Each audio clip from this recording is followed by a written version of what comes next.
বৈষ্ণব সেজেছ, তুমি বৈষ্ণব হতে পারোনি মাতাঙ্গমণি। কারণ বৈষ্ণবের আচরণ হলো কি যেন?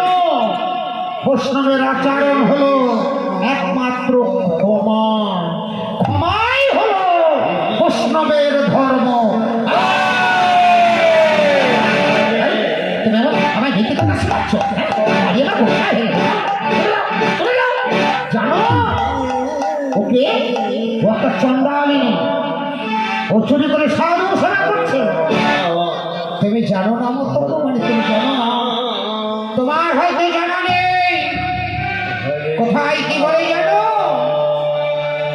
সূচি ছেলে মুচি হয় যদি রাম ত্যাজে, আর মুচির ছেলে সূচি হয় যদি রাম ভজে। তুমি আমার নীতি কথা শোনাচ্ছ? যাও, বেড়ে যাও, বেড়ে যাও আমার আশ্রম থেকে। যাচ্ছি মাতাঙ্গমণি, তবে কথাটা মনে রেখো, আমি আসছি। আয় মা। না না, আয়, চলে আয়, এখানে মানুষ থাকে না।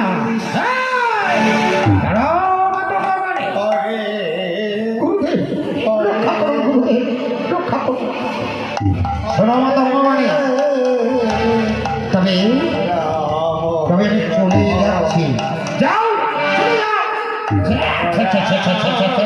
আমার সব সব নষ্ট করে দিলে গো, সব নষ্ট করে দিলে। দাও, গঙ্গা ছিটিয়ে দাও, আমার আশ্রমটা পবিত্র করে দাও। যেতে হবে না, চলো আমরা স্নান করে আসি।